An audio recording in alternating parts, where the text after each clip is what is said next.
over time, the word wasn't used much. The word for leader in German is still not used, given how Hitler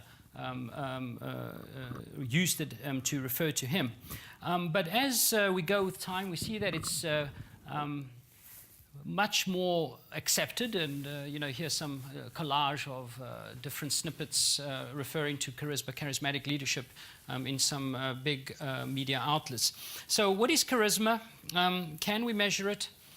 Can we develop it? Does it matter for organizational performance? These are questions I'm going to try and answer today, and I'll do that by starting off in a very indirect way, something that may seem very surprising to you.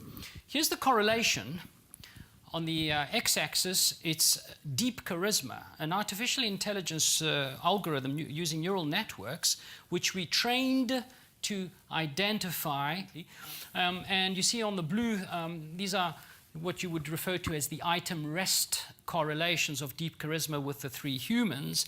And when you look at the three humans by themselves, their item rest correlations are about as good, slightly better than deep charisma, but nonetheless, very, very strong, 0.92 versus 0.93, 94, and 88. So how do we get to this point?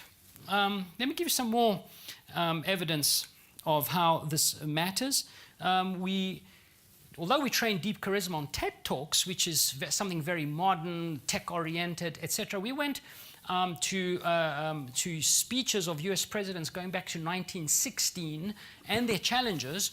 Although the context is completely different, we get an out-of-sample correlation of about 0.59 with the Deep Charisma program calibrated on TED Talks in rating charisma of US presidents and challenges, which is in a completely different context. Now, this relationship is very strong. So the mean attractiveness rating was about 352, going from -1 standard deviation of attractiveness to +1 increases the likelihood by about 128% that the person pitching would get to the next round of the pitching contest. That's quite sad. But here's the good news. The number of charismatic tactics that they used in the pitch mattered greatly too. So irrespective of how people looked, objectively speaking, if they signaled charisma using certain tactics that I'm going to identify to you in a few minutes, that also increased the likelihood.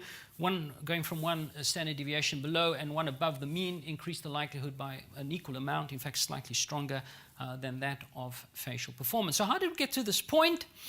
First thing is, we dumped the traditional ways charisma has been evaluated. That is, perceptual measures using questionnaires. They don't help very much, and you'll see why in a few minutes. And it's very, very hard to advance science in this way. As you can imagine, I'm very skeptical of any meta-analysis now that has been fed by any of these studies that have been relied on endogenous measures of charisma. I'm guilty myself. My first big paper and my most cited paper is actually on studying the MLQ. So I've recently turned my own fire against my own work, just like in the medical sciences we should do, or in the physical sciences we should do. As we learn more, we should disown work that is not correct, even if it's our own work.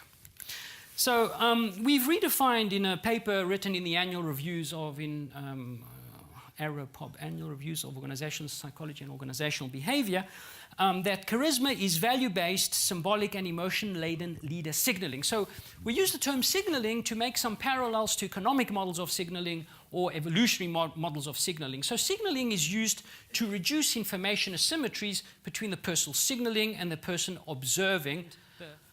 Once he invokes that meaning, you know exactly what he did in Pollsmoor Prison or in Robben Island. We all know what happens at the Republican convention, which they had last week in Tampa. This is now going back to 2012, that the Republicans always talk about cutting taxes. If the economy is doing well, we should cut taxes. If it's doing badly, well, we should cut taxes. So he's playing on this in a humorous way. How can the doctor, the party now, prescribe the same medicine when the patient has one disease or the absence of the disease?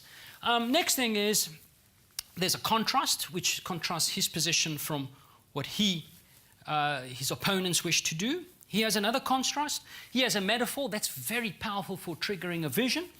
Then he asks a rhetorical question, a rhetorical question, a rhetorical question, and gives answer, answer, and answer with metaphor. And I put humor in parentheses because that's also useful for triggering charismatic inferences, but can be very dangerous as well because it cuts both ways.